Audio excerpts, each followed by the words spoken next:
Simon. Good to see you again. Yeah, good to be here.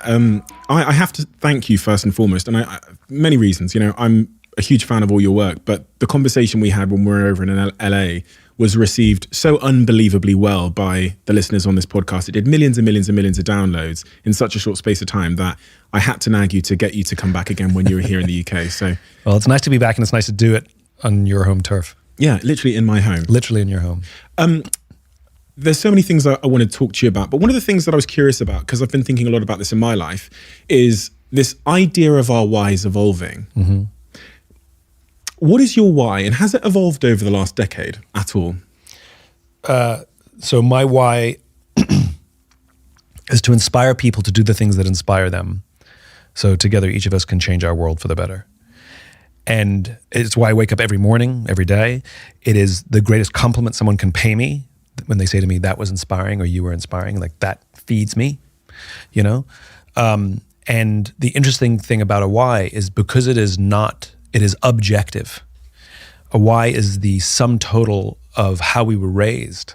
It's born out of the patterns and the lessons we learned from our parents, from our teachers when we're young. And our why is fully formed by the time we're in our mid to late teens. And you only have one why for the rest of your life. It doesn't change. You are who you are based on how you were raised. Now, you may not be acting as your true self. You know, people say that to us all the time. You know, it's like, I don't know who you are anymore, you know? But when you are at your natural best, your why is front and center. But we're not always acting at our natural best. And sometimes we make decisions out of selfishness. We take the job that pays us, that offers us the most money, and turn down the one to work for somebody who would probably be a better mentor. You know, we do these things all the time. And so, you know, can you tweak the words of your why? Of course, you know, but that's semantics. Can we find better ways to bring a why to life? Yes, that's the evolution. But the why itself is fixed. When you talk about the why being influenced by the things that happened in our life, our experiences, our upbringing, does that mean that our trauma can influence our why for better or for worse? Always for better. Always for better? Yeah, a why is always positive. And I'll give you a real life example of somebody's why discovery that I did. And, you know, one of the things I do when I do somebody's why discovery, I ask them about, you know, happy experiences when they were kids. And this person said, I didn't have a very happy childhood.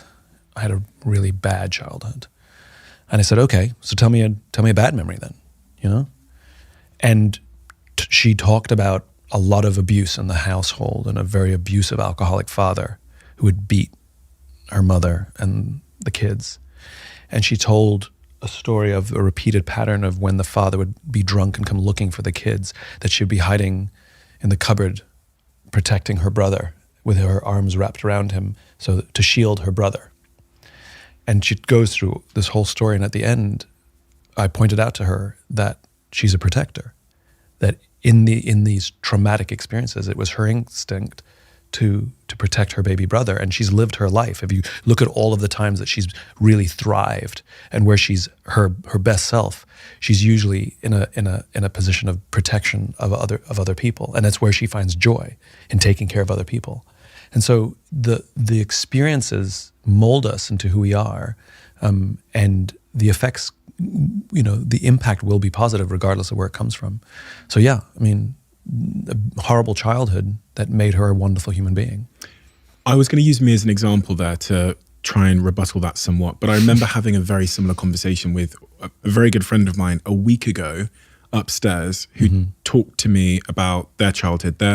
They've talked about this publicly as well, so I'm not letting the cat out of the bag, but their father used to beat their mother up really, really severely. And she was telling me literally just a few days ago upstairs that her memories of trying to hold on to her dad's arm as it swung for her mother when she was 5 years old. And when you look at the pattern of what those early experiences have caused and a few other experiences, she's obsessed with helping others, and she's, you know, building these amazing businesses. She's unbelievably successful. It's like frighteningly successful at a very, very young age. However, that force in her to help others has meant that she's compromised sometimes helping herself. And of everyone I know in my life, she is the most successful woman I know, but she's also the woman that is most unsuccessful in all of the personal aspects. Relationships, boyfriend, mental health, all of these things. So when we say, I understand the positive side of it, but the negative side of it seems to be of this unbelievable, I guess, why she's got seems to just honestly for me not be worth it. Because this is not someone that would say they're happy. This is someone that is in therapy and is every day in tears and upset while serving the world in an unbelievable way. So is that a positive? Is that a positive why? So the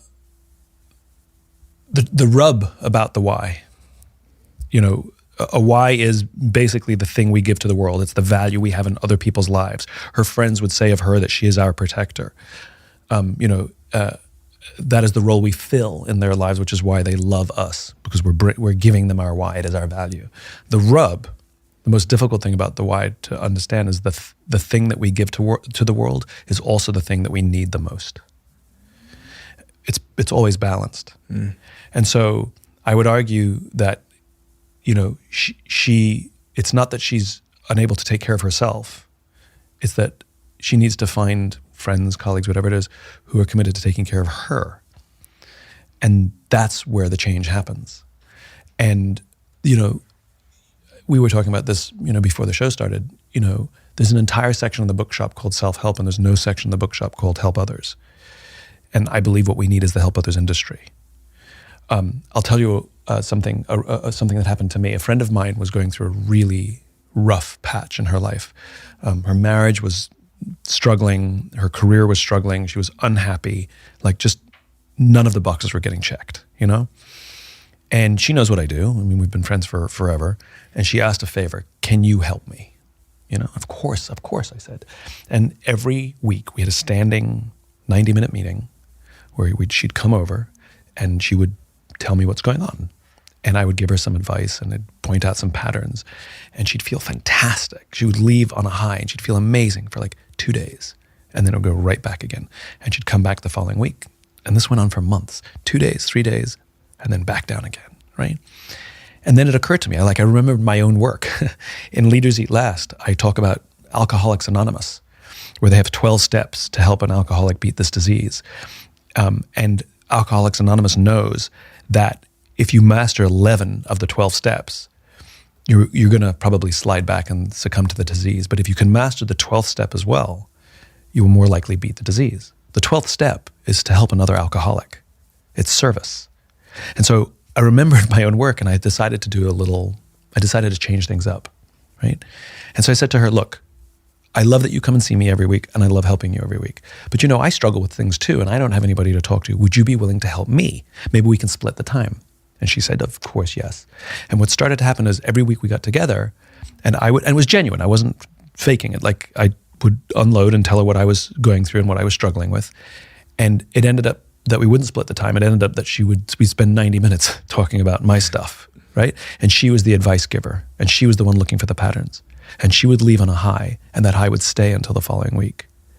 It was only when we reversed the scenario where that she had the opportunity to take care of someone she loved, that she was able to find the solutions to her own challenges. And I'm a great believer that we have to remember we're social animals. We need each other.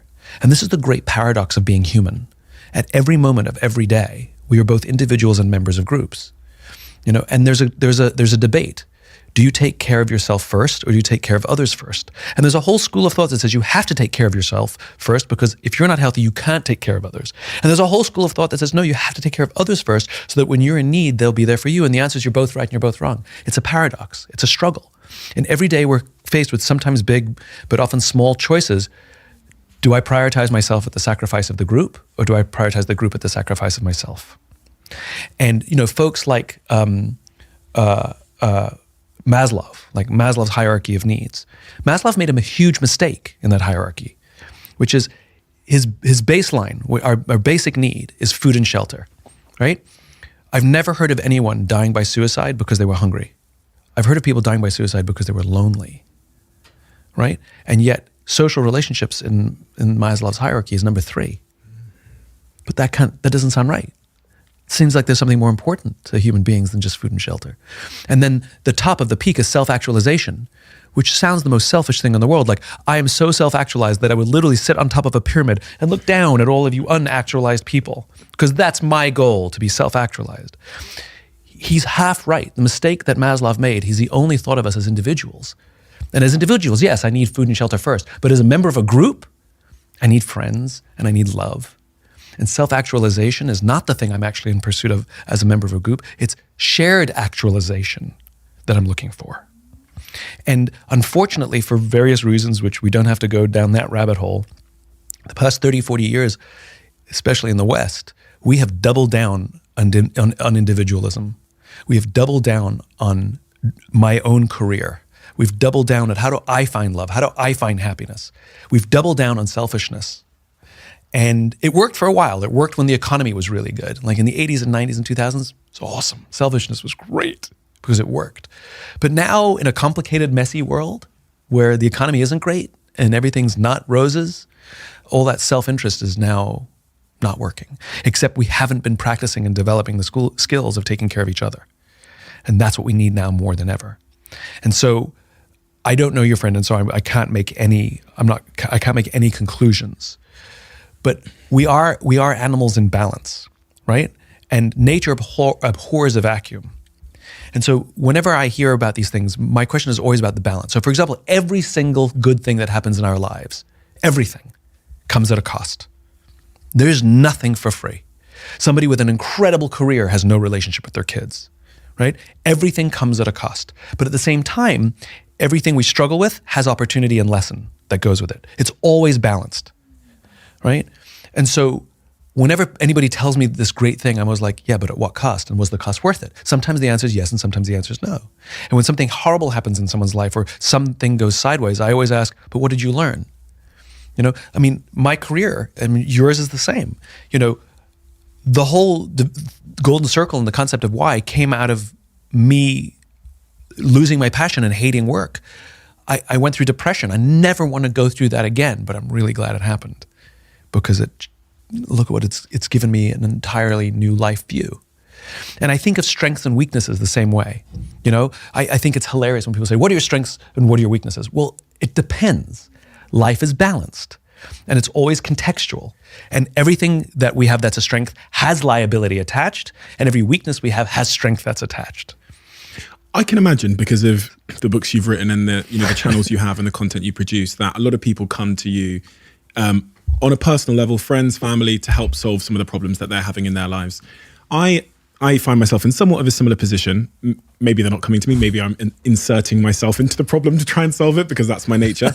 But do you ever give up on someone? Something I've thought about, and I'm reflecting on my friend a little bit here. Yeah. And friends I've had from my childhood, who I remember offering a guy. I was like, if you can just do 1 month working in Subway where he was working, I'll pay for your rent so you can move out of that city and go get a job. He didn't do the 1 month in Subway. Yeah. And at one point there's part of me who's like, everyone's solvable, the optimistic in me. And the other part of me goes, at some point you have to give up on people. So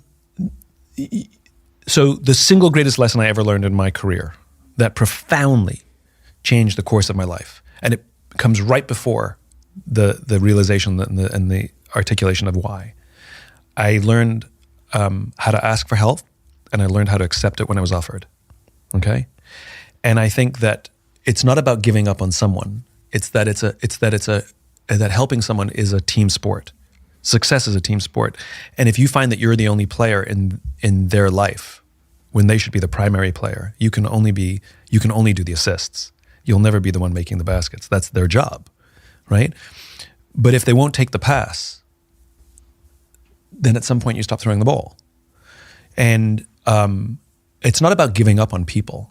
It's about accountability to take responsibility for oneself. And giving up on somebody is, don't ever call me again. You don't take my advice. This is over, right? That's giving up on someone. I think the other way to do it is like, listen, I cannot help you if you cannot be involved to help yourself. And I will want to sit down with them And I won't criticize and be like, you're not doing this, you have to follow my advice, you have to do this, you got to go work at Subway for the week. Like that's not what, I want to sit down and understand what the blockage is. There's something else that's the blockage that I can get to, hopefully. But at the end of the day, I will say to them point blank, listen, if you're not going to be involved in this, then there's no point to me being involved. You have to, like, this is a team and I'm the only player here. And so I will always be here. And when you are ready, maybe it's just bad timing. I don't know what else is going on in your life, and maybe this is not the right time, or maybe I'm a bad fit. But when you are ready, I will still be here no matter what. But you have to call me. There's no more me throwing you the ball. Like, you're going to have to call me. And then they call you. And then sometimes they they do, it's sometimes time. they don't. Sometimes they do, sometimes they don't. In my case, they call me. And then they say it's time, I'm willing to accept the help. And then the same cycle happens over and over again. And you go, 5 years of them calling you. Then they're lying.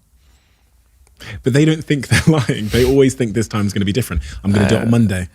I mean, like I said, I want to know what else is the blockage. You when there's that kind of repeated pattern, then there's something else. And I think our mistake in those situations is repeating our pattern, which is, okay, I'm going to give you the same advice. I'm going to do the same thing. You're going to do the same thing. I'm going to tell you the same thing. I'm going to give up on you. I'm going to go, like, we're actually repeating a pattern as well. And so, we know this as entrepreneurs, which is you got to try something completely different. And I think, this goes back to what we were saying a moment ago, which is we are not teaching the skills of how to help others. And one of the biggest skills of learning to help others is learning how to listen. And most of us are really crap at listening, right? We confuse listening with hearing the words that were spoken. You're sitting watching TV and somebody you love is trying to tell you something and you're like, and you're still watching TV. And you're not even listening to me. And we turn around and repeat all the words back to them. That's not listening. That's hearing the words that were spoken to you. Listening is when the other person feels heard, right? And where you are in pursuit of meaning, not the words spoken. You're not so literal, right? And I think in the cases of like your friend, the is to go from an advice giving mode, and the men suffer from this more than women, which is our intention is to fix everything, right? All we want to do is fix. We see the problem. Here's the solution. But sometimes that's not what people need. People need to feel seen and heard and understood. And maybe, just maybe, you're going too quickly to fix and he doesn't feel seen or heard or understood yet. And in this particular situation, and again, I don't know the person, but I would go to an extreme listening. Give the kid the opportunity to empty his bucket. And there's only 3 terms you're going to use in the conversation. Go on, tell me more, what else? Because it sounds like it's whatever you think the thing is you're fixing, it's probably something entirely different. And until you can get to that, you're going to give up on somebody who maybe it's just that we had the wrong strategy. It wasn't until these examples surfaced in my life where I had friends asking me for this kind of help that I started to consider that maybe mindset itself is a privilege. One that if you don't acknowledge and understand, you'll end up giving advice from a very privileged place.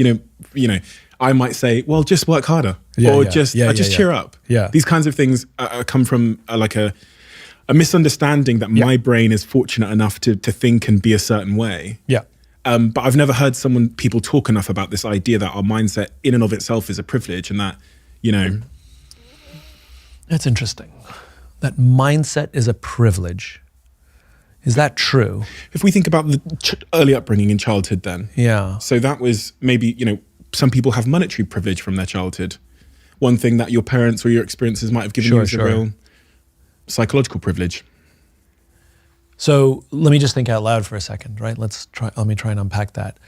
There are many stories of people who, when the odds were against them, whether they came from extreme poverty or abuse, rose up to have successful and happy lives, right? And when we read about them or talk to them or meet them or hear interviews from them, they talk about mindset. They talk about, my mother taught, usually the mother, like my mother taught me to never be a victim. My mother taught me that I was capable of anything. And so they had a mindset, where some people have a victim mindset and then that's the life they continue to live. Some people have a different mindset, and it can lift them out of what we would consider unprivileged circumstances, right? So, it makes me question then, is mindset a privilege? And we both know people that have every privilege afforded to them, every one of them. And yet, for whatever reason, their mindset is the wrong one, and they can squander all of that opportunity, all of those advantages that they've been afforded, and make a mess. So I question whether mindset is a privilege. There are a lot of privileges in life. Mindset, I think, is one of the ones that is there for the taking. I think about, so I was 18 years old, dropped out of university, shoplifting food to feed myself. And in that moment, I was entirely convinced that I was going to be a millionaire. What did I do? What did I actively do? So you're just countering your own point that mindset is not a privilege. No, I'm saying because I think that I have the privilege that mindset was given to me by my experiences and maybe by my biology. I'm wondering why in that situation, if you'd put me and my best friend that I talked about with the Subway example in the same situation, one of us would have catastrophized, and me, I just saw it as this wonderful stepping stone to the point that I went around my house videoing my despair, videoing my dire situation, opening the fridge. There's nothing in it. My first page of my diary on Facebook notes, which I kept, says, I'm keeping this diary because a TV production company have asked me to bullshit. I lied to my own diary because I look back and go, this kid was sure that he was getting out of here. Well, I mean, I played tricks and games with myself as well, I mean, I remember, some of them are hilarious, but I did the same thing, and I said, I go back to the concept of why, which is it's the experiences we had when we were young that formed us into who we are. It wasn't the shoplifting alone. It was your parents, it was your friends, it was your teachers. Is that a privilege? I mean, at what point, everybody has a why and everybody's why is affirmative, and so like I told you about the abuse story, something really positive and someone really positive came out of that trauma. So,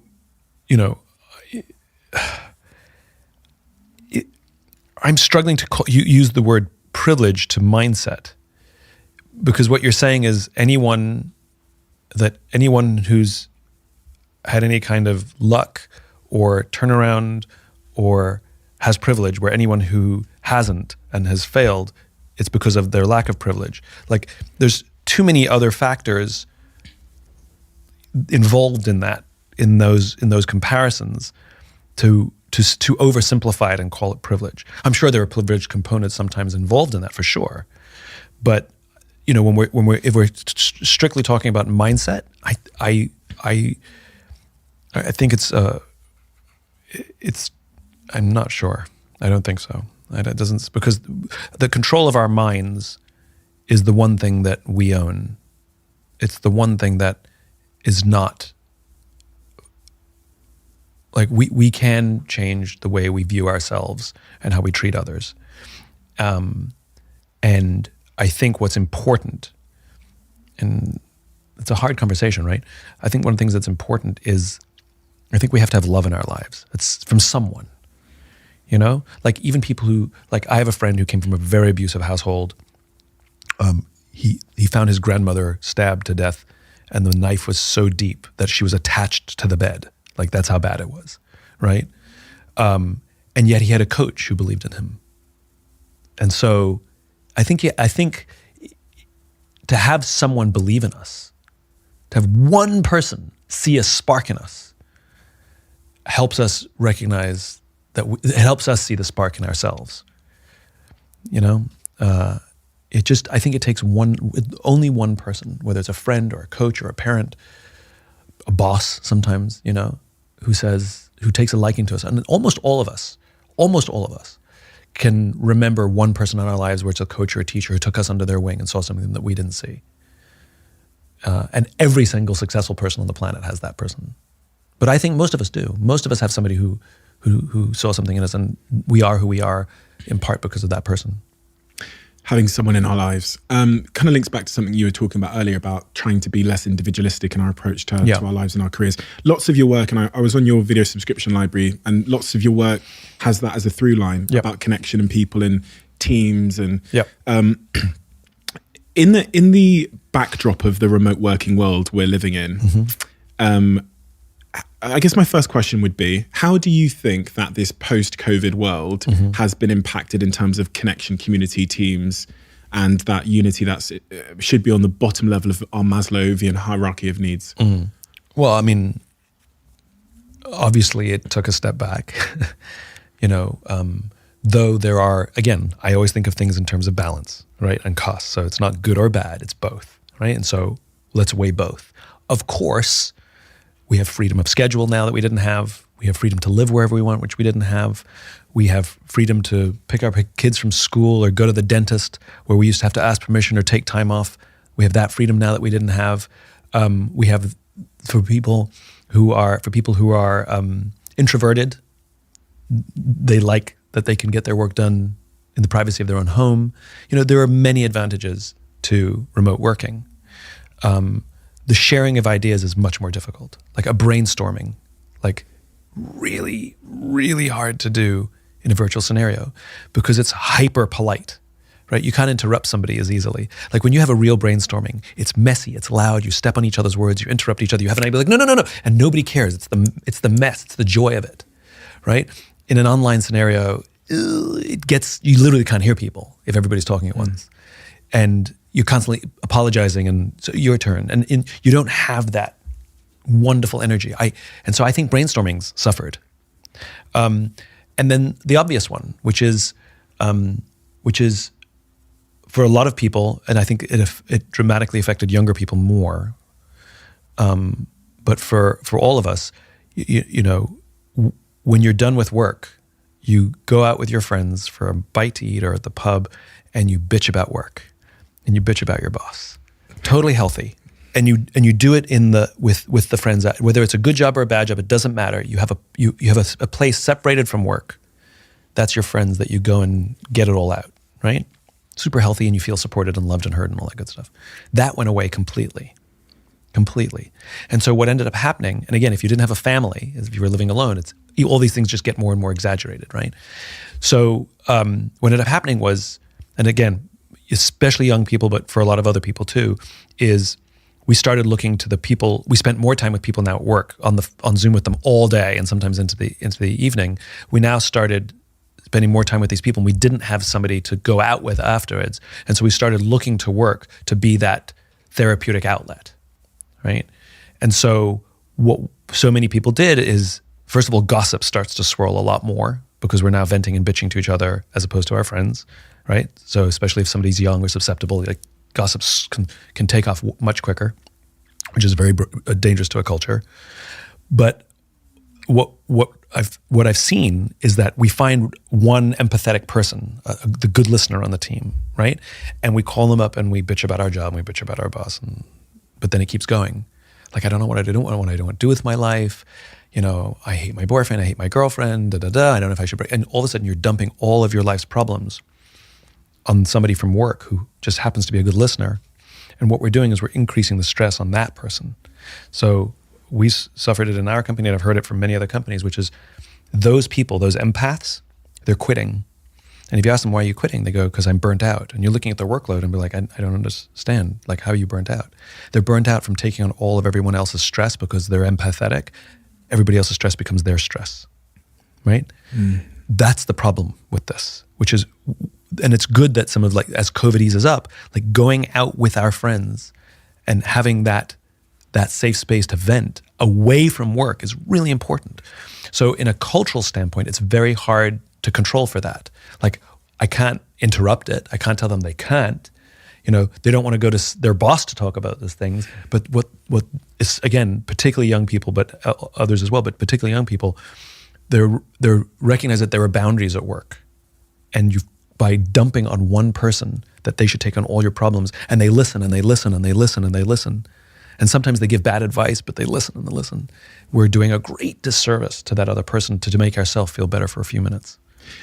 It's one of the first times in my life that I've started to think again about culture design. And it's funny because I ran a business post-COVID for 7 years. We had almost 1,000 people. I then left in the middle of COVID, and now I'm launching businesses after COVID. And it seems that not all of the rules apply. And a lot of that's because of comparison now. So that a modern employee is comparing the working culture that they're seeing on TikTok Right. and LinkedIn Right. to their own. And it's almost, as an employer, we're competing with a false TikTok social media narrative that is, and people never really know what they actually want, I think, as it relates to culture, even me. So if you ask someone what they want from their working culture, would it meet their fundamental needs? Probably not. Yeah. So my question to you is, how are you on a practical level? What changes have you practically made or believe are necessary in a post-COVID world that you wouldn't have maybe stated in a pre-COVID world, if any? Let me come at it from a slightly. So if you go back a bunch of years, our lives looked very different than they do now, obviously. We got our sense of purpose from church. We got our sense of community from, whatever, bowling league. We hung out with our neighbors. They came over and on the weekends and had barbecues with us. And work was a place that we went to make money to pay for our lives, pay our bills. And it was also a different time where we were super loyal to the company and the company was super loyal to us, right? And that was life. And then church attendance started to decline. Bowling leagues basically are gone. They've disappeared. We don't go to community centers anymore. We don't have our neighbors over on a weekend basis. And so so all of those things we started to look to work to replace. So now we say to work, you have to give me a sense of purpose. You have to give me my social life. You have to give me a sense of community and belonging. And now we've added things to that list now since COVID. It was just like, and you have to agree with all of my politics. And by the way, you also have to be my therapy now. You have to be my place for therapy, which is what we were just talking about, right? And it is an impossible standard to put on any culture that they can do all those things for you, just like we've put impossible standards on romantic partners that they have to be my intellectual equal. They have to be sexually compatible with me. They have to be emotionally compatible with me. They have to share all of my interests, all of my politics. We have to vote for all the same. These are impossible standards to put on another human being, and we're literally setting people up to fail. We're setting up business cultures up to fail as well. Like literally, no culture can live up to that standard. And so, in pursuit of that, the grass is always greener. You have people who are going from relationship to relationship to relationship, worse, from job to job to job to job. And when I was younger, if you didn't like your job or if you didn't like your boss, the bad news was you had to stay there for a year, because if you left in anything less than a year, you would hurt your CV. They'd be like, why did you leave in under a year, And now again, particularly young people, there's no stigma to quitting. And it happens sometimes too quickly. Like if you're confrontation avoidant, and I've seen it happen, confrontation avoidant, I'm too afraid to ask my boss for a raise, so I just quit. I've seen it happen, right? Or I've been here for 4 months, I don't like the culture, I quit, right? Or I got in trouble at work, I hate my boss, I quit. And so people are quitting so much. My fear, like I don't mind if something's super toxic, get the heck out of there. Most places are not super toxic. Imperfect, yes, but toxicity is like there's a standard, and it's a high bar. And or this doesn't fit my values, or this doesn't agree with my politics, I quit. My fear is that if we flash forward 5 years, there's going to be a disproportionately high number of people who have 8 jobs in 5 years. And what's going to happen is an employer is going to look at them and be like, I can't take the risk that you're going to stick around. I'm not hiring you. You sound like an amazing candidate, but you're too high risk for me. And because you've had so many jobs over such a short period of time, you actually haven't stuck around long enough to build up a skill set or know what it's like to manage a storm, because you've stuck around in the good times and bailed in the bad times. And so you have now been in the workforce for 5 years, but you don't have 5 years of work experience. You have 4 months of work experience. And so I don't want you either, because you've never been through a battle, And I see it happening. A young person who's been at a company for 8 months goes to their boss and says, I want a raise. I want a significant raise, because I'm doing the same job as those people. Those people have been in the workforce for 10 years. I know, but I'm doing the same work as them, and I'm doing good work. That's true. You are doing the same work as them and you are doing good work. The difference is I'm not paying them just because they've obliquely been in the workforce for 10 years. I'm paying them because you know how to hoist a mainsail in calm waters. And you can hoist a mainsail in calm waters as well as they can hoist a mainsail in calm waters. The difference is they also know how to hoist a mainsail in a storm. I don't know if you can hoist a mainsail in a storm. I pay them more because I know that if we run into hard times, I know that they know what to do and I can trust that we can navigate. And I also know that they will teach you how to hoist a mainsail in a storm. It's like the same reason I buy insurance. I don't expect my house to burn down, but I pay just in case. I'm paying them more for a skill set that I hope they never have to use. That's why they get more.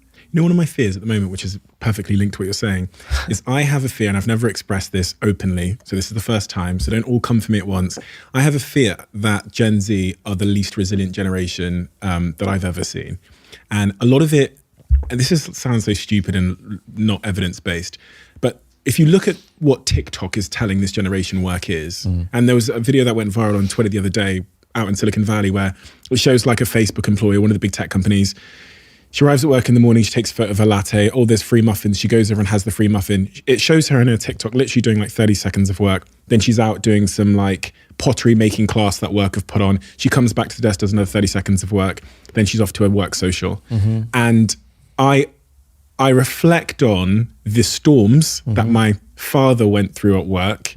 And I just know so deeply inside of me that there's no way some of these younger Gen Z people could weather such a storm without quitting, doing a long LinkedIn post to criticize their employer, then quitting. And I just fear that Gen Z, when I'm hiring people that are in that generation, I almost need to go to an extra length just to check that they can cope with a high intensity culture where demands might come on a Saturday because the world doesn't stop on Saturdays and Sundays. So I wanted to get your take on that. So let's examine both sides, right? Let's think of what's the balance and what are the costs, right? It is a generation that already was starting to ask these questions, but COVID forced the rest of us to ask these questions too, which is what is the definition of work, right? Like, what does a full-time job mean? And these are unanswered questions. So I don't have an answer as to what the future of work is because it's right now everything's in flux and things have not landed yet, right? So what is the definition of a full-time job? If I don't come to work, the definition used to be I come in at 8 or 9 and I leave at 5 or 6. That was the full-time job. Now, how much work I did between those hours, it was FaceTime. And we know that because we've all had jobs where we stuck around until 7, so we got FaceTime, so our boss liked us, right? We've all done it, right? But FaceTime is not a thing anymore. And so I have a full-time job and I'm offered another full-time job and I took it. And we see this like employees who are like have productivity issues and then they say that they're burnt out and like, I know how much work you have, you shouldn't be burnt out. Do they have a second job? And why shouldn't they have a second job? Well, we pay them benefits. So what? Like as long as they're getting their work done, do we care when? People all have side hustles. Even people who've got full-time come to work, everybody's got some sort of little side hustle. So the definition of what full-time employment is up for debate. And I think young people feel, in particular, that why shouldn't I? It's my time, I can do what I want with it. Or I only work 40 hours because those are my limits. Respect my boundaries, right? The problem is I think all of it is so literal, which is, yes, boundaries are important, but the edges of the boundaries are fuzzy, right? And it's not like I don't work on Saturdays. Well, I agree with you. I don't want you working on weekends. This one weekend, I really need your help to finish this project so we can get it out the door. I don't take meetings after 5 o'clock. I agree with you. I think we should have that life balance. But today, I just need you to work till 6 to get this one project done. And to recognize that, so one of the things they're getting right is that we're married to work and we take our phones on holiday. We take our computers on holiday with us and that work has ultimate say on our time. I agree. That should go the way of the dodo. But the extreme is not to put these hard lines everywhere and say, I don't do this.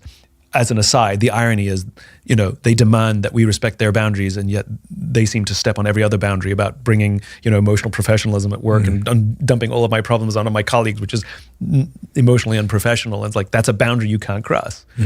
But there is good evidence to your assertion that this young generation seems less capable to deal with stress than previous generations. That is true.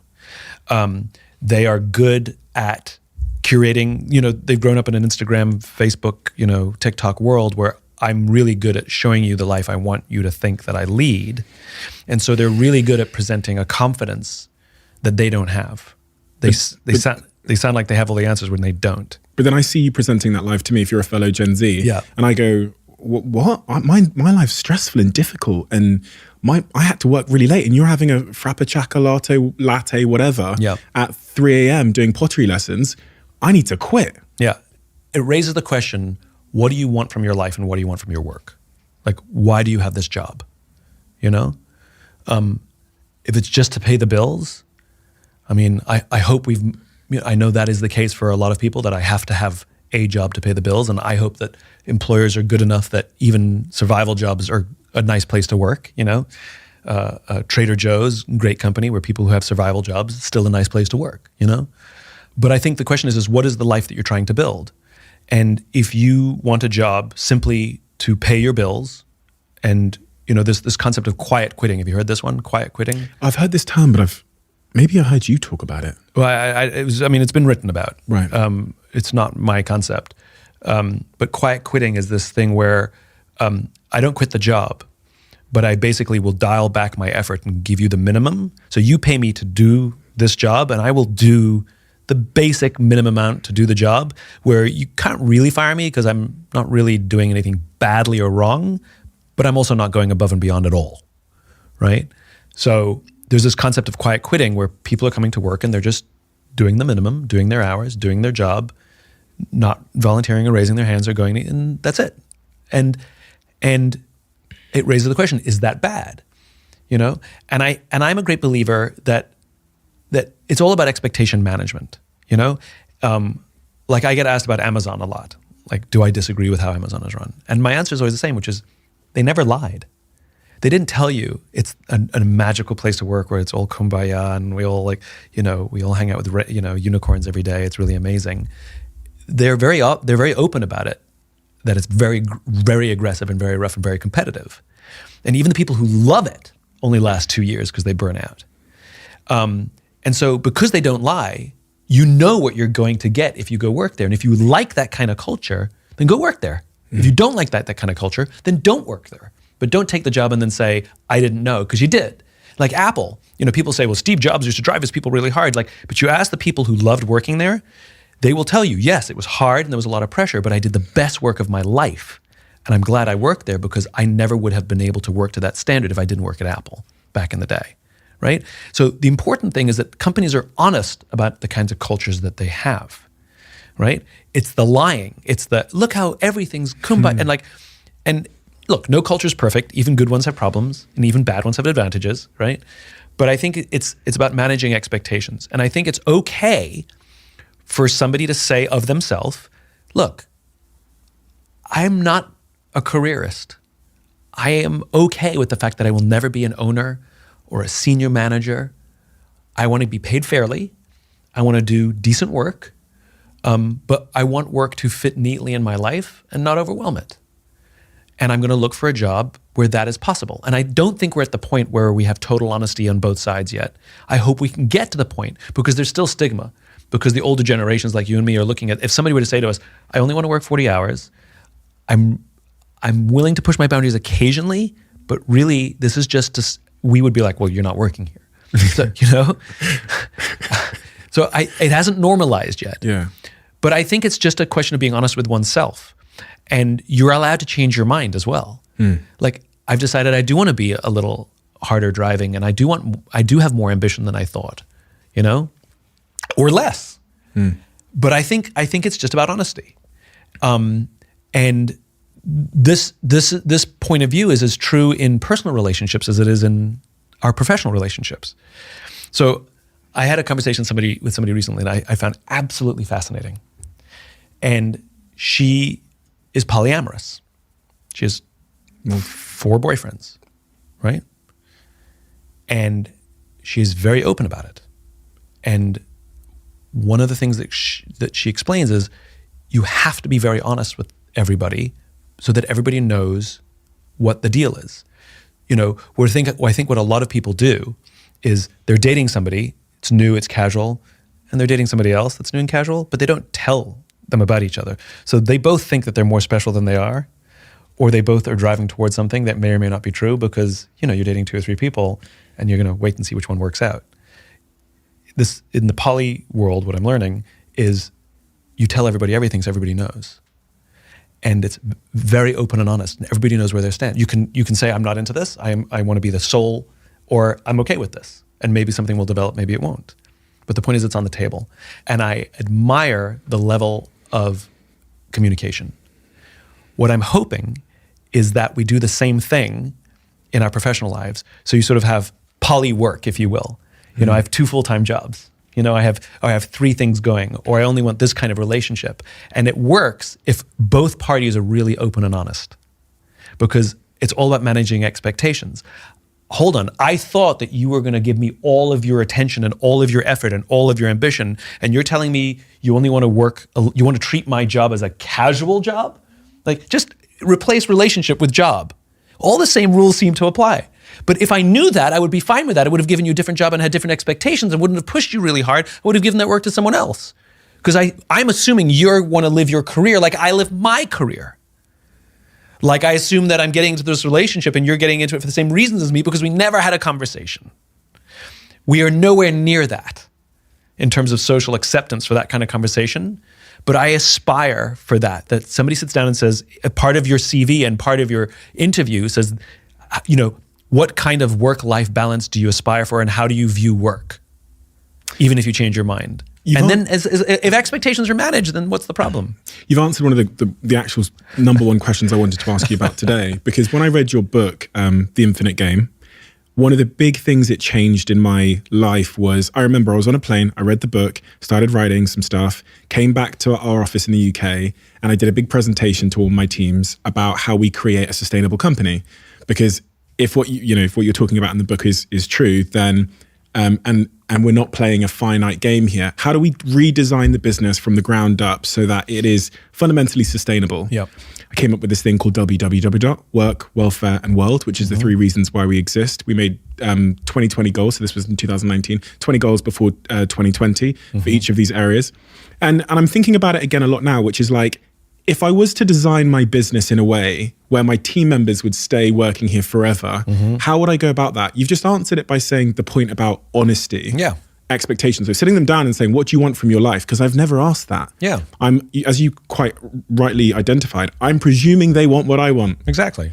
So honest, I wrote it here as a question to ask you. How do I get my employees to stay forever? Okay, so why Not should like a dictator, that sounds awful. But I understand that. But why should, it's you want to create a place in which if people want to stay, it'll be an enjoyable place that they can make a career and grow within the organization, right?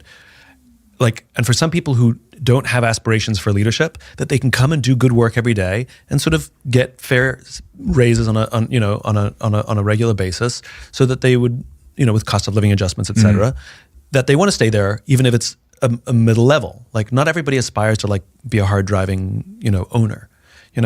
And I think it's about making it a conversation. We never treated work like a conversation. We treated it like a speech. This is how it's going to be. And I think so. One of the good things that's coming out of COVID and young people is they're asking questions about, why does work have to be that way? And employers are rebelling against it because it doesn't fit the way we grew up and doesn't fit our understanding of relationships. And it's just a conversation. That's all it is. And by being honest up front, then you can say, I don't think this is going to be a good fit for us. I don't think you'll enjoy working here. And so if I employ you, knowing what I know now, we will both get frustrated. And I will either ask you to leave, or you will just tell me you're going to leave. That's how this will end, because of misaligned expectations. And so I think being honest about what you want and who you are and what your ambitions are, even if they change in the middle, you can knock on the door and say, I've changed my mind. I think I want to stay here forever. I told you I didn't, but I really love it here. You know, and I know this from the military. You know, some people join the military because it's a steady job in a bad economy, or because the military will pay for you to get a college education, and they didn't have the money to get it without it. So they join the military, and then when there, they fall in love with it. They never came in for service. They discovered the service and the brotherhood and the sisterhood and decided to stay, you know? And some people might have come in for the service and realized this isn't for me. So work should be the same.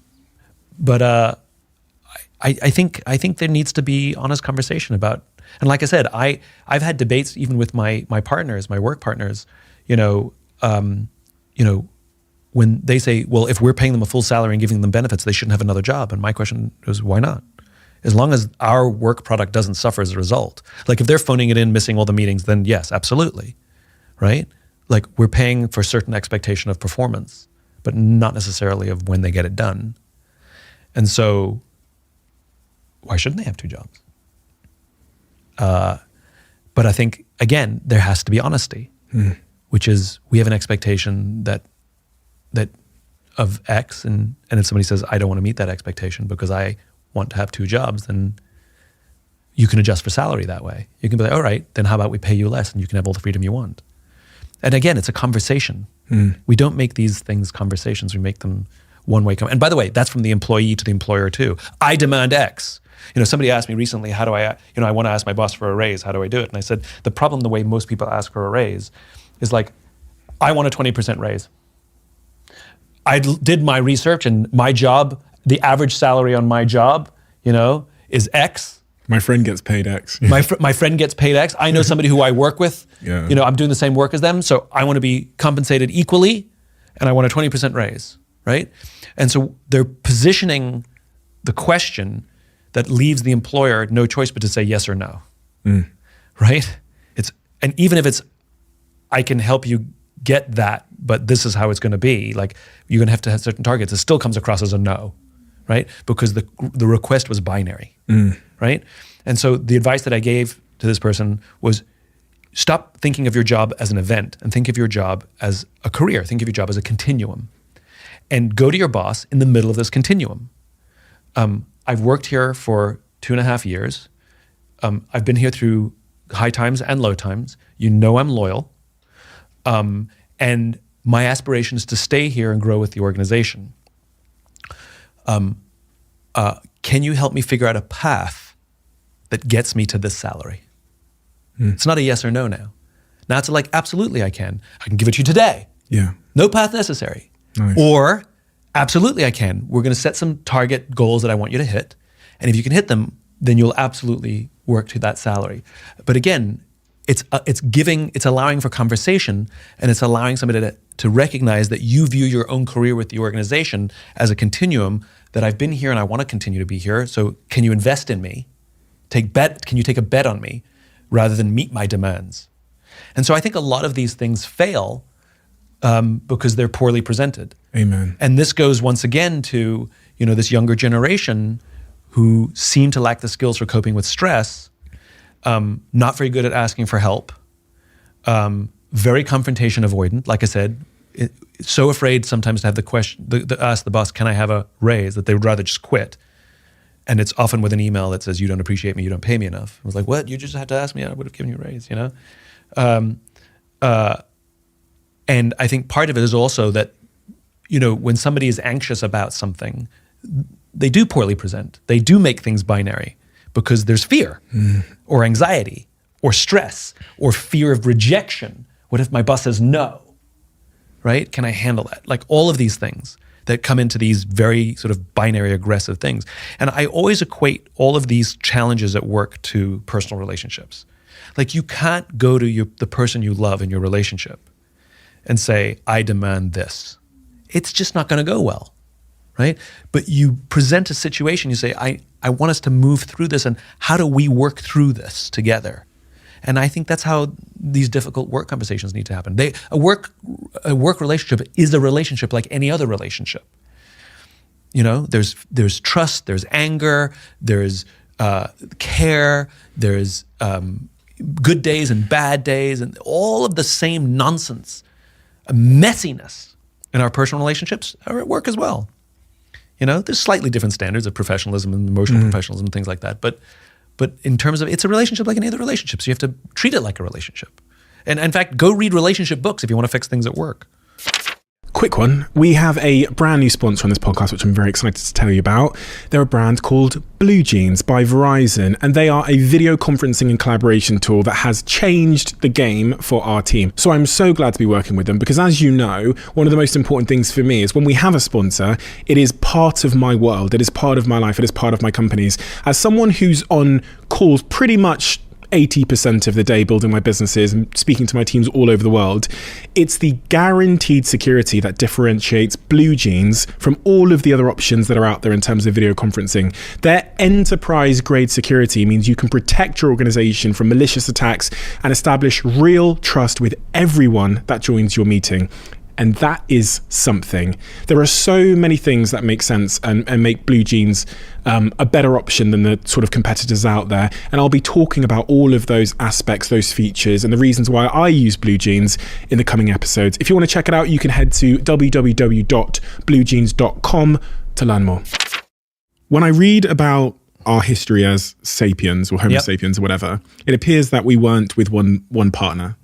We were with multiple partners. We now live in a society where we're in ours, told to be with one partner. Is that natural? Is it human? Does it work? The stats seem to suggest it's not really working so well.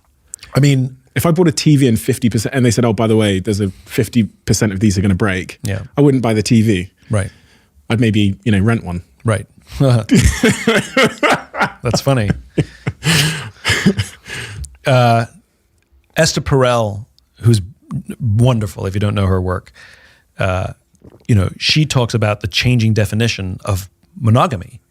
Monogamous used to mean I'm in one relationship for my whole life. Now monogamy means I'm in one relationship at a time, right? So even that definition has changed, where monogamy and people who consider themselves strictly monogamous have 15 monogamous relationships, right? Over the course of 10, how many close? I've had 6 close, relationships. They were all monogamous, right? So these definitions are evolving anyway, right? That's number one. Number two, I like that we are having conversations about the health of relationships like we're having conversation about the health of work. And these things have always existed. The difference is now the stigma of talking about them seems to have dissipated. At least in the United States where I live, it's amazing how many people are talking about open marriages, open relationships, polyamorous relationships, consensual non-monogamy. I don't even know what all the differences of all these words are, if I'm honest. There's so many words that seem to mean similar things. I don't understand the nuances. But the point is it's amazing to me how many people are raising the question of what is a healthy relationship. And I think one of the things that boils down for me is, it goes right back to what we're talking about, which is it's based on both parties and they both get a say. And so if you say, I want to live this kind of lifestyle, and you're upfront about it, and somebody says, I'm cool with that, then great.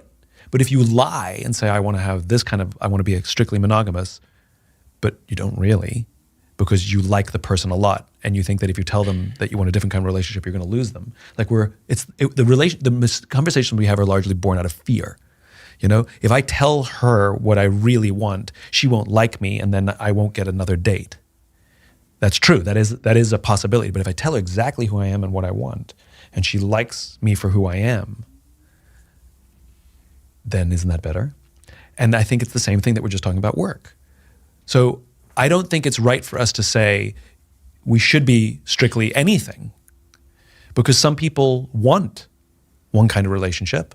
Let's rephrase that. Both people in that relationship want that kind of relationship, and both people in the other kind of relationship both want that kind of relationship.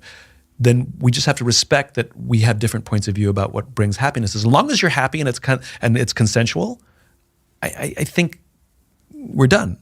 And usually the problems arise when somebody has, most of these problems are born out of fear of loss, right? Insecurity in a relationship, jealousy, for example. This is the other thing. That friend I was telling you about, who's super open and honest about her life. I was talking to her the other day, and she says, I'm jealous.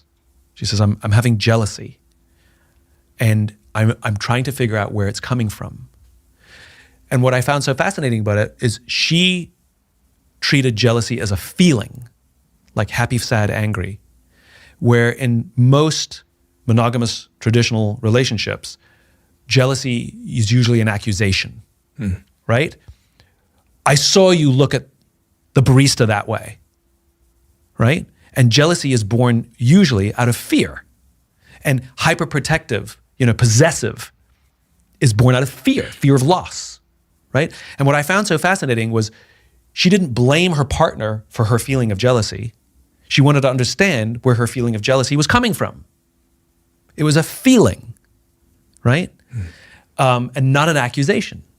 And so I think the same is, all of this, whether we're talking about work or personal relationships, everything we're talking about today comes right back to those human skills that we are lacking. And I hate the term soft skills. Hard skills and soft skills we talk about, right? Hard and soft are opposites, right? They're hard skills and human skills. These are the hard skills you need to learn to do your job, and these are the human skills you need to learn to be a better human being. We're really good at teaching hard skills. We're junk at teaching human skills. And human skills include things like how to listen, how to have a difficult conversation, how to give and receive feedback, how to have an effective confrontation. These are skills that most people lack. We saw it after the murder of George Floyd. The number of leaders who, after George Floyd was killed, did nothing. They said nothing to their teams, not because they're bad people. It's because they weren't taught how to have a difficult conversation. And so they were so afraid, there's that fear again, of saying something wrong that they would accidentally offend someone or inflame the situation that they chose nothing. And I think the same goes in our relationships. We make too many decisions out of fear, right? Now, as entrepreneurs, we understand risk, right? We understand risk, right? And that big reward comes with big risk. Small reward comes with small risk. No risk, you're leaving it up to somebody else. And to get over the fact that if I tell somebody who I really am, that they may not like me, well, don't you want to find that out sooner rather than later? Because they're gonna find out. The truth is always revealed. Sometimes quickly, sometimes slowly. The truth is always revealed eventually. But think about the magic of being able to say the kind of job you want to have and the kind of life you want to live and the kind of relationship you want to have at the risk that they may not hire you or they may not go on a second or third date with you. But think about the opportunity if you do take that risk. I'm thinking about all the people listening to this right now who are in a relationship. They've been there for 15 years.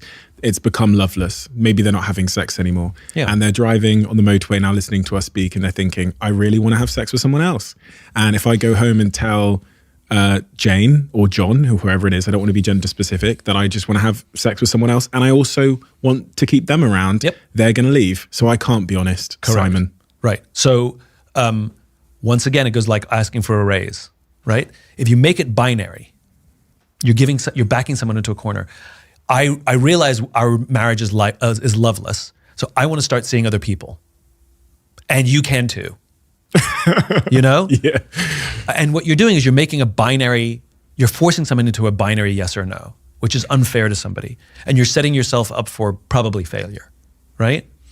As opposed to saying, I love you, you're my life partner, you're my best friend. I never, ever want to lose you. At the same time, our relationship is loveless and I'm struggling because I crave love and I crave that kind of affection and we don't have it. And so I'm struggling and don't know what to do. And I want to know how you feel and I want to know if we can work on this together. So you're making it's just like the raise. It's like, let's make this. Now, if you hate the marriage, then get out of the marriage. Like if you've tried the counseling and it's broken, then that's a different conversation. But if there is the desire to stay in the loving relationship in some way, shape, or form, but you're looking to fill a place that's missing, then that's a conversation. But it is not a demand or a request. It's a honey, I need to have an uncomfortable, difficult conversation.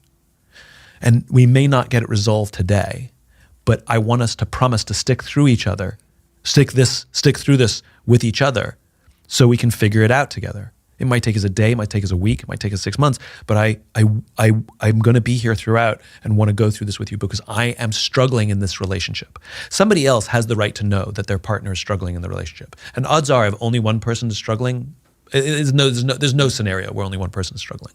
It's like when we have a problem with an employee, like if we really can't, they hate their job too. Like it's not a shocker, you know? And like to start the conversation, like, listen, I'm struggling with you. I know you hate it here because it can't be one way, right? That doesn't exist.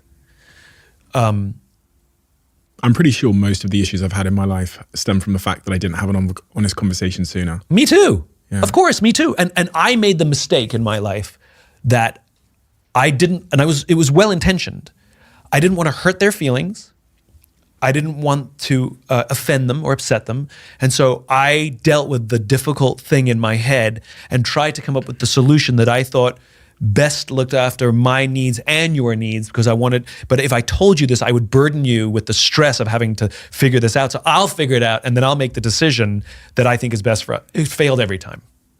Because the mistake that I made is I treated the relationship as an individual when it's not, it's two people. And the problem with a relationship with two people is I'm not in total control of the relationship. Remember, I'm a member of a group. I'm a member of a tribe. I'm a member of a team. I'm not in total control of everything. And I have to relinquish some control. And the thing we have to deal with more than anything is fear. It's fear that is the underlying thing why we don't have honest conversations. It's why we are hyper-aggressive or make things binary. It's because we fear rejection, we fear loss, we fear whatever it is. And and we can ask for somebody to reassure us. And we can deal with the fear first. And by saying, I'm going to stay here, and an employer or a lover can say, I promise you I will stick through this with you as well. I will not abandon you. We'll get through this together. That takes the fear down a notch, right? That we will do this together. And in my own relationships, you know, COVID, all the bad that came with COVID, again, you know how I see the world. I see the world as balanced. There's good and bad in everything, right? All of the struggle and bad that happened in COVID, there was tremendous good also. And in my own life, I had the opportunity, like many of us, to stop, get off the hamster wheel, and then look backwards and saying, do I want to get back on the hamster wheel? You know? Or look at all my relationships. Like, why weren't they working? Like, where's my accountability in this? You know? What was I doing wrong? And I realized that one of the things I had to do was I had to be a better listener. And so, you know, my girlfriend, you know, and when we first started dating, she's a terrible listener. Terrible, right? I mean, we joke about it. Where I would say, babe, I need to have an uncomfortable conversation with you. There's something I'm struggling with, something you said or did that it's making me uncomfortable. I need to work it through with you. And she would start telling me a problem she had with me, right? And so what I would do is just hold space for that and the conversation would just change entirely, you know? But I had to learn, what I learned about listening is it's holding space. To learn to hold space for someone, you know, to learn to as if holding a baby, you know? Like to let someone feel safe telling you what they need to say without you trying to fix something or disagree with something or correct something, right? Go on, tell me more, what else? Was the most valuable thing I learned in COVID. And the nice thing is when you give that to someone, weirdly, by some weird osmosis, they gain the capability to give it back to you. Because you've done it, if you do it enough times, you can say, and this is what came later, which is, I hear what you're saying and I want to talk about that. But for now, I want to finish the thing that I started talking about. Can we just start with that? And you can say it politely. And they recognize that you've held space for them so many times that they'll offer you that service and they know how to do it because they've seen it modeled. The really interesting thing about that, and I was thinking about my own relationships with my partner, is the reason why that's so true for me is because most of the time when someone is talking and repeating themselves, it's because they don't feel like they've been heard. Correct. So in my relationship with my partner, the fact that we do exactly what you've described, where we literally go, give me a safe space, and then I talk, means she only feels like she has to say it once because she feels like it was heard the first time. Right. In my previous relationship, I remember I'm going to be honest, I was in the wardrobe one day and I've locked myself in there. My girlfriend is banging on the door, repeating herself. And I'm not proud of this, but it's the truth. Long context. I said, I'm going for New Year's Eve. me and a client are going out to Singapore. It's their birthday. It's the biggest client in the world. They've asked me to come. It's their birthday. She goes, I want to spend New Year's Eve with you. And I go, yeah, but I've told them that I'm going to Singapore. She goes, I want to spend New Year's Eve with you. Yeah. And that just went on and on. And at one point she's like screaming at me. So I just like go and hide in the wardrobe. Yeah. She spends all night banging on the bloody door, like repeating the same thing over and over. In my new relationship, we communicate with more context and we actually listen when the other person's speaking. So it only needs to be said once. Yeah. And then she can speak and then I listen and I repeat it back to her and then I speak. So one of the things that same, right? So this was 10 years ago, by the way. I'm not trapping myself in wardrobes anymore. So the thing that I learned about being in a relationship, I used to come home and do the same thing. Like, hey babe, I got a thing on Friday with a client, right? Or I'll give you an even simpler one. The Joneses invited us over for dinner on Friday. I know that you're free on Friday, so I said yes. So we'll go for dinner at the Joneses on Friday, and hell ensues, And I was like, but I know we have no plans, And so now what I've learned is when the Joneses call me up and say, you want to come for dinner on Friday? I go, my God, I'd love to. Let me check. And I come home and say, hey, the Joneses invited us out for dinner on Friday, but I want to check with you first. Oh my God, I'd love to. Great, I'll call them and confirm. And I've made again, instead of me well-intentioned making all the decisions, even though I know exactly what it'll be. I know the answer is going to be yes. What I'm doing is including the other person in the relationship. That's all it is. It's making someone feel seen and heard and included. And like I said, there's so many great lessons we can learn from our personal relationships, which we can apply at work. Because again, an easy way to understand how I approach all these things, I view it all as just human beings interacting with human beings. That's all it is. And all the anxieties and fears and egos and all, it applies everywhere.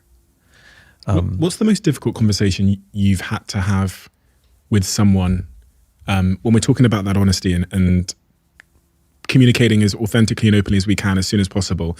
What are those difficult conversations you've had to have, or a conversation you had maybe too late down the line and you thought, I wish I'd had this conversation sooner?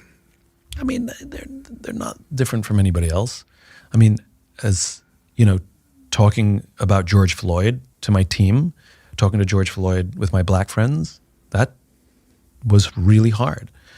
And I made mistakes. Like I remember with one of my black friends, I was crying, as we were talking about it. And I said to him, why aren't you crying? And he said, because it's new for you. It's not new for me. He says, well, I'm exhausted. I'm like, I'm glad you're having your experience, but it's not my experience. You're seeing this for the first time. I've seen this my whole life. Like that was hard. To have that being told at me, to me. It's true too. But my conversations are the same the difficult conversations, it's about honesty in relationships, about honesty with somebody on a team. If something's not working out, or if you have to give somebody really hard feedback, somebody who you are really close with, it doesn't mean you're letting them go, but like there's really hard feedback you need to give to someone, and learning to deliver it with love, learning to be matter of fact. One of the mistakes I would always make, all these theories about give somebody the compliment sandwich, tell them something good, tell them the thing you want to tell something good. It doesn't work because it's bullshit generic something good, really specific something bad, and bullshit generic something good. 7 good things, 1 bad thing. Bullshit, generic, really specific. So it doesn't work in my opinion. Yeah. It doesn't work. Like if it's really, it's like, I really like that you show up to work with a smile. And there's one other thing I need to talk to you about, But what I've learned is when delivering good news, be very emotional. And when delivering bad news, remove the emotion. And so like bad news at work especially, when we sit with someone like, so I don't want to belabor this. You've been with us for a long time. I need to, this is really hard. I need to give you some difficult feedback. I'm infusing all of the emotion into this, right? But to be dispassionate about it, say, hey, I need to give you some difficult news. I need to just have a really blunt conversation with you about something that's going on at work, and it's going to be really hard for you to hear, but I need to tell you. Boom, here it is. People appreciate it when we're just straight with them, and not infuse all the extra emotion. But I think the same is Again, same is true in all relationships. I've always found that I struggle to use the word employees, and you just went to use the word then and you changed it to team. Yeah. Is that something that you also, the reason why, so I use, whenever I'm on the podcast, I talk about it, but my team will never hear me, and if they might not have noticed this, but this has been the same for about 10 years. I will never in a chat call people that work in my company employees. Yeah. It seems to be somewhat of a violation of my values somehow. Yeah. And I just noticed you went to say the word, you went team, someone on my team. That's what you did. Yeah. I mean, I do the same. I mean, I when I show up to a group call, I'm like, hey team, and like, yeah, and, you know, employee to me is a technical word, you know? Yeah. I don't mind talking about employees when we're talking about generic company stuff. I don't mind referring to employees when I'm talking to when I'm talking about insurance, you know, or benefits, you know, it's a technical term that I think is totally fine to use in technical times. But when I'm referring to people and those people have names and faces, then they're the team. Do you know, this Andrew Tate thing, this Andrew Tate guy has been in a lot of the headlines. Do you know who he is? Probably a good thing you don't. He's been in, it's this guy that kind of came out with this kind of pro, you know, pseudo weird, kind of strange masculine approach. His base thesis, I guess, is saying that young men and men generally are missing something in their lives that the modern world hasn't given them. Jordan Peterson has alluded to similar things. Jordan Peterson's been on this podcast a few times. It's got me thinking about gender differences and our needs in the world. There's a lot of people in like YouTube and the self-help space that are saying men have these unmet needs because the world is becoming more equal and they are lacking their sense of purpose, and men are meant to be, I don't know, tribe leaders and all these kinds of things. And when you look at the suicide rates in our country, the single biggest killer of men under the age of 40 is themselves. It's suicide. And so I've been mulling this. Is there gender differences in your view? These are all very difficult topics, I understand, are men in particular having certain needs go unmet because of a changing world, in your view? Everybody has unmet needs because of a changing world. Fact. Are there gender differences? Of course there are gender differences.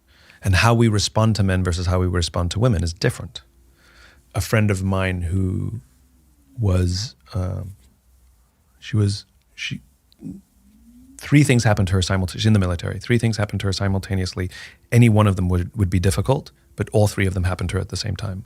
She was promoted to senior management. She became lieutenant colonel. She was deployed for 13 months, 12 months, and she was given her very first command. Okay, so any one of those things is a trial, and all three happened at once, right? And she took over a job where the previous 5 leaders had all been fired. It was a poorly run group. She would be working with people from different forces. So she's in the Air Force. She'd have Air Force and Army reporting to her, some of whom were much older than her and much more experienced than her. And she is a hard-driving, you know, passionate young officer who said, I'm going to turn this group around and I'm going to prove to everybody that I can turn it around. I've been practicing leadership. I've been studying leadership. I want to be a great leader. And it was a failure. Like, they were ignoring her. They weren't taking her seriously. And no matter how she powered up, it didn't work. And every night she would cry herself to sleep and started regretting being in the military.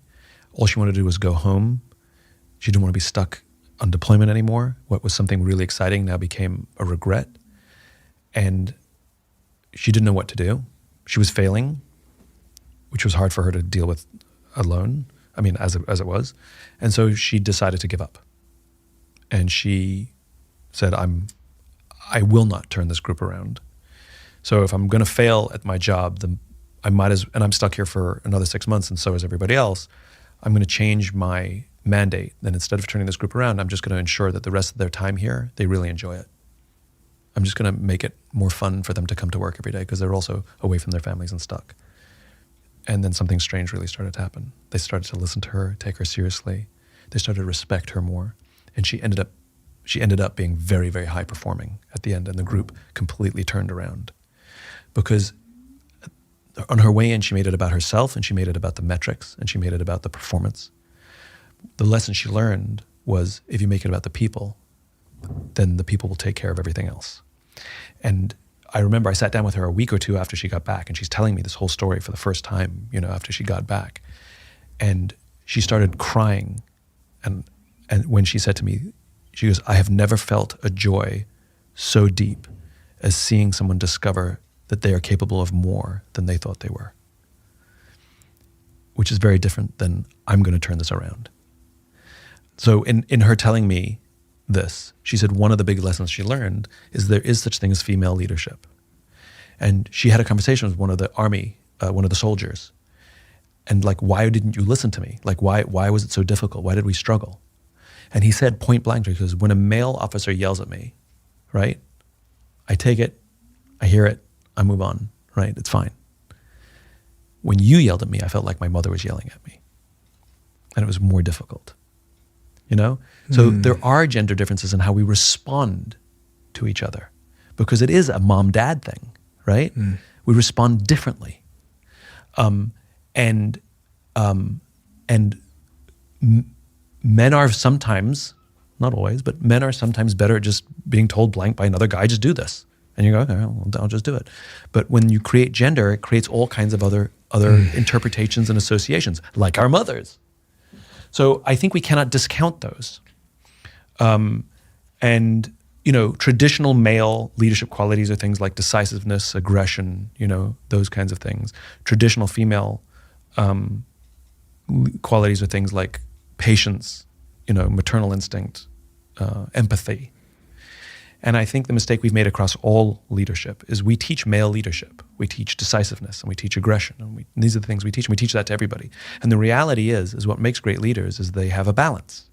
And what we should be teaching is more of female leadership.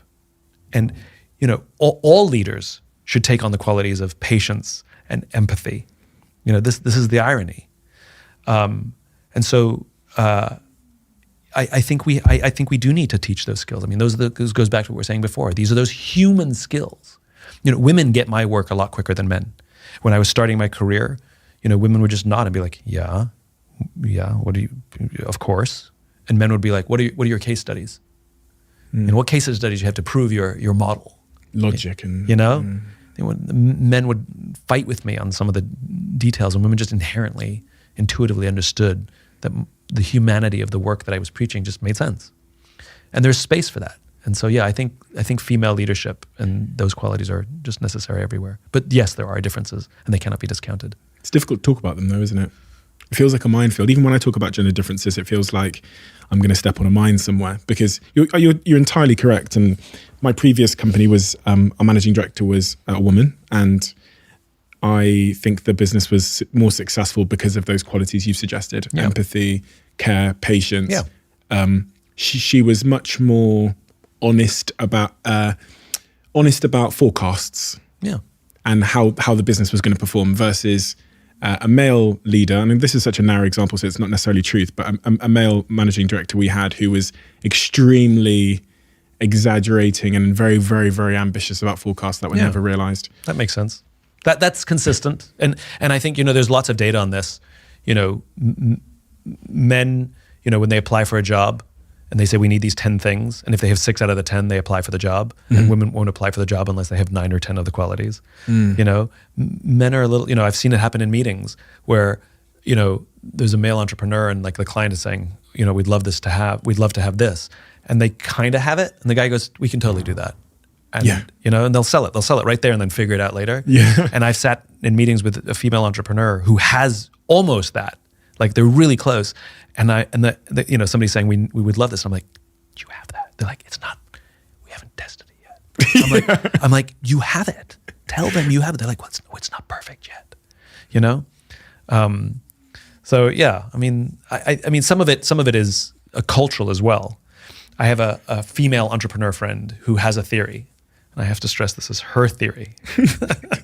Deferring responsibility. Exactly right. She believes men make better entrepreneurs than women. She believes men make better entrepreneurs than women. Okay. Yes. Why? And the logic is that as when we're young, traditional roles, for the most part, still exist. That if you want to go to the prom, generally, the boy asks the girl, right? I think it's softening, but traditional roles are still there, which means from a young age, boys learn to muster up courage, take a risk, and get rejected. And then they have to do it again. And then they have to do it again, right? And so you flash forward to adulthood, and men who learned that skill of asking, of taking a risk, facing rejection, being rejected, and then trying again, makes them resilient entrepreneurs. Where for again, assuming traditional roles are played, if a woman who hasn't learned the skill of risk rejection is more afraid of the risk as an adult. Now, we could argue that with online dating, swiping left and right, that everybody's losing the skill. We could argue that nobody has to take a risk because you just swipe right. You don't know that they swiped left on you. They think maybe they just didn't see you. So you only get it connected, but nobody ever gets rejected. So are we building, that goes back to the original conversation of a young generation that's less capable of dealing with stress than older generations. Like there are fewer opportunities to risk, reject, have to try again, right? And the things that we learn as kids, these social interactions, they do become skills as adults. And so, is it a softening of a generation? Should not we be asking both, boys and girls? Shouldn't we not be asking them to both have to learn to take risk, as opposed to taking the risk away from everybody? I don't know. No, do you know what? What I will say is I've had two very successful women entrepreneurs on this podcast who have said the same sentence, which is, as women in the workplace, we typically don't ask for raises as much as our male counterparts. And that kind of supports what you're saying there, which is men have at some point learned to just ask for the things that they want, whether it's a raise, whether it's a job, whatever it is, But I think the theory here that my friend posed is that does it come from our experiences of dating when we're younger, that we build these skill sets that benefit us later in life as entrepreneurs. It's not risk reward, it's risk rejection. Whenever I speak to someone that does a lot of interviews and conversations and talks, online a lot, I always try and think of questions that I would ask them that they've never been asked before. And one day I remember, it was actually after you left when we were in the studio in LA, I thought to myself, if I was going to interview myself, it would probably be the most interesting interview in the world, because I know all of the bullshit and I know all of the stuff that no one's ever asked me that I've maybe skirted away from or whatever. If you were sat in my chair and you were interviewing Simon today, what are some of the questions you would have asked you to get the most interesting stuff out of you? Maybe just give me one question. Well, I think you've done a pretty good job. I mean, I think the best interviews are conversations. I think the best interviews have no agenda, but the interviewer has genuine curiosity. I think the best interviews are open-ended questions that are difficult. And in this case of your interviews, you are pretty blunt with a question that doesn't leave a lot of wiggle room. A lot of questions I can wiggle out of, and yours less so. But they give an opportunity to me to think out loud. I think a lot of the questions you asked today, I haven't thought about, or if I haven't sort of codified it. And what you heard were not answers, but you heard me thinking. And if you go back and listen to them, they're probably sort of bounce around a little bit because you hear me trying to get to an answer. They're not answers. I'm trying to get to an answer. And those for me are the best because I walk away feeling enlightened because I got to think. Where usually the questions are, I've heard them all before. They're very focused on my work. When you wrote this, when you wrote that, what were you thinking? And I don't learn anything. So when you ask me about my work, I know the answers. When you ask me not about my work, you ask me about life and you ask me about challenges that the world is facing. That's what I love. So, I think you've done that. And so the questions that I ask myself are the questions you ask me. Okay, I'm going to ask you the question. And I'm not copping out. It's fine. It's genuinely, you're very good at what you do. I will ask you the question that I would ask myself. Okay. Which is, what is the greatest, I was just thinking about it then, what is the greatest fear you have about how you're currently living your life? What is the greatest fear I have about how I'm currently living my life?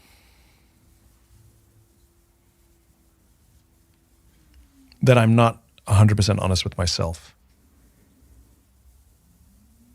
Because if I'm not honest with myself, I won't be honest to others.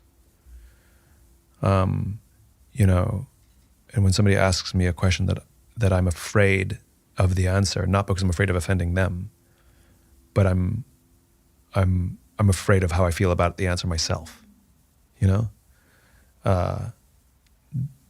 I think that would be it. Have you got a suspicion that you're not being completely honest with yourself? I think that all of us have a capacity to rationalize. It's one of the genius things about being a human being. We can rationalize anything. I can make any decision the right decision, and I can convince somebody of it as well, like this is definitely the right decision. And I think it's that gut, that deep down inside to be truly honest, even if the answer is I don't know, or I'm scared, or I'm uncertain, or I want this and I feel like I shouldn't want it. Do you have a suspicion that you're not being honest with yourself in a certain area of your life? Do I have a suspicion that I'm not being honest with myself? I don't think it's a suspicion. I think it's confirmed. I don't think I suspect it. I think I like every human being have elements of self-doubt and insecurity, of course, and can convince myself of anything. You have self-doubt in certain areas of your life? Of course. Where? That's none of your business. But that's a good enough answer. Yeah. Those are my that's like not I'm pretty open, but there are things that I want to resolve myself. I want to resolve with myself before I'm able to share them, because if I share them, it has to benefit others. And you have to have done, I guess, work on. I have to do work and I'm happy to share stuff that's in my life if I believe that conversation, even if it's unresolved, has a benefit to others. Maybe it does, maybe it doesn't. I find it really interesting is, as I do this podcast, where my line is, what won't I share? And there is things I won't share. Yeah. It feels like maybe I'm bullshitting myself. Maybe it's quite a lot of stuff I don't share, or I twist it to make myself look better. People like to be a hero, Well, I mean, or like, I think we live in a world that we have confused vulnerability with broadcasting our feelings, right? And going on a podcast, or worse, sitting in your bedroom with your phone on self-view and broadcasting your breakup or your anger or whatever it is on TikTok or whatever your medium of choice is, is not vulnerability, even if you're crying. Have that exact same conversation with those exact same words with somebody you love and see how difficult that is. That's vulnerability. And I just, the idea of broadcasting everything, I think it's, putting pictures of me as a baby and my dad holding me and happy Father's Day, Dad, I love you. My dad's not on frickin' Instagram.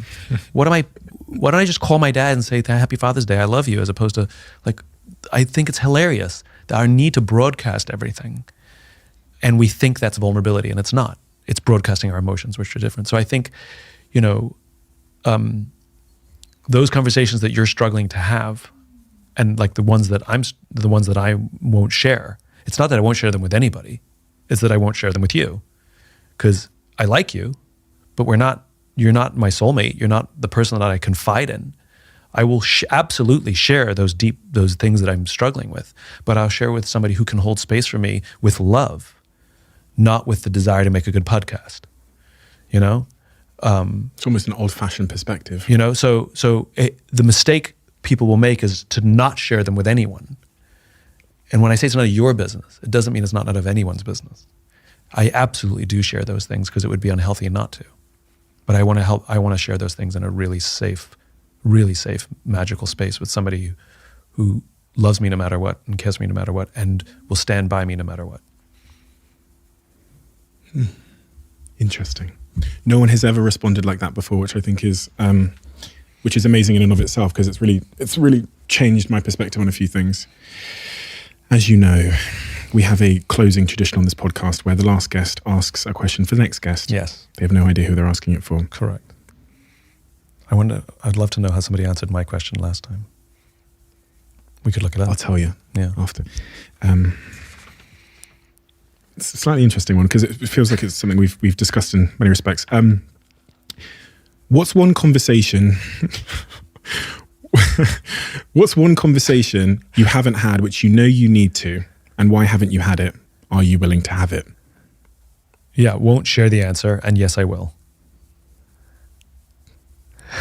Because you'd rather have it with the person. I'd rather have it with the person. Like, to me, to broadcast it now, before I've talked to the person, seems unfair and disingenuous. And I think, it's kind of like when, there's a respect. It's like when you hear about, there was a tragedy and people were killed, and they don't release the names before they've told the families. They tell the families first, and they release the names, just out of respect. And I think the same goes for these kinds of conversations, which is I think we owe it to the people in our lives we love and care about to let them be the first to hear the thing that has to be said, rather than the second or the last.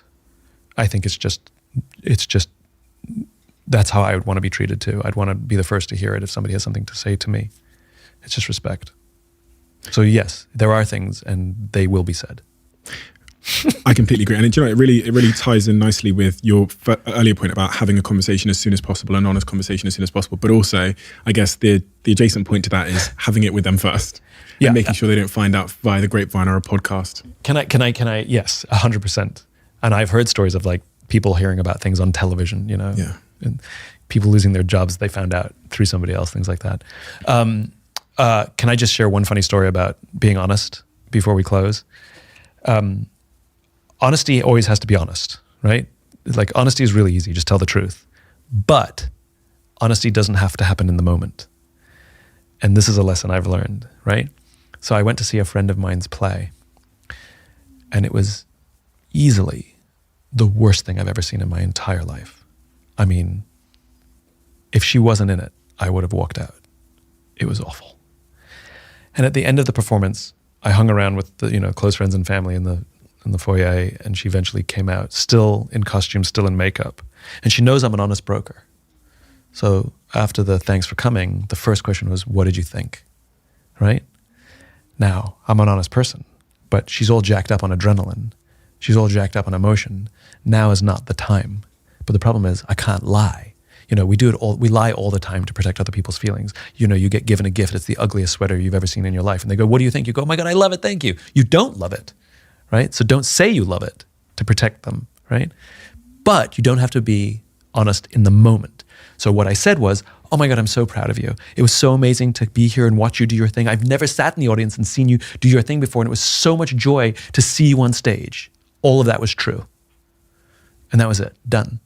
The next day, when all the adrenaline had come down and there was no more emotion, I called her up and say, can I tell you what I thought of the play? She goes, yeah. And then I told her point by point why it sucked. But we had a rational conversation the next day. And I think we make this mistake all the time in our relationships, which is we think we have to be honest in the moment, but we don't read the room and understand that there's too much emotion involved to have a rational conversation. Somebody's mad at us, and this is not the time for rational feedback. You meet emotion with emotion, you meet rational with rational. You can't mix the two. And sometimes we're rational, but they're emotional, which means we have to stand down, right? So what I've learned about honesty is we have to be honest, but we can actually delay. You have to meet rational with rational and emotional with emotional. Let me give you some honesty then. I went on your video subscription library. Absolutely love it. I'm a member now. You'll see my name in the back end. Looked at the live courses coming up. Watched loads of the videos. Amazing. It feels like it's too cheap, to be honest, because the amount of value there around all of the things that are foundational to my life, my businesses, my relationships, everything, it feels like it's a little bit too cheap. It's like a couple of cups of coffee for a month, and I can just binge all of your content, all of the videos, and you've got all of these other instructors on there who are teaching lessons. It feels very cheap. That's not the thing. The only thing I thought, oh, I don't know if this is the best, is the name. Go on. The word subscription for me is a bad thing. Give me another name. Simon Sinek's University, Simon's Library, any of these things would have made me way more. So I was thinking about the name, and I was thinking video subscription library. Video, it's not really why I'm here. Subscription, it's not a great word. Library is a great word. Yeah.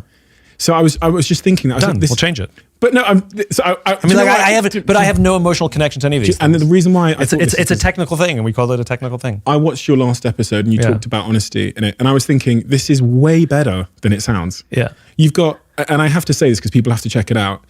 Basically, you've distilled your books into actionable courses. There's live classes. There's all of your content on there. Yeah, everything you've ever done. It feels like I'm ripping you off by being a member. That's very nice of you. I genuinely think if I hung around there, my life would be better. If I hung around for an hour a day, my life would be better. So basically, we'll change the name, which will make people feel even more value. And then thanks to this conversation, we're going to charge people more. You should. Genuinely. Well, I've had this conversation before with people, which is, I know that our Why Discovery course, I know there are people who offer sort of all kinds of purpose finding courses that they charge $1,500 for, and I know because I've been told that our course is like 1,000 times better than a lot of things on the market. And yet we charge like, I don't know, I can't remember what the price is. It's like, it was like $20-something for a month. But I mean, but if you take the Why Discovery course, it's like $85 or $125. Right. I can't remember. But it's low. And the reason is because I believe I have a responsibility to let everyone who wants to learn their why, and not those who can just afford $1,500. And the way we attempted to price that product was what would be slightly expensive for a college student.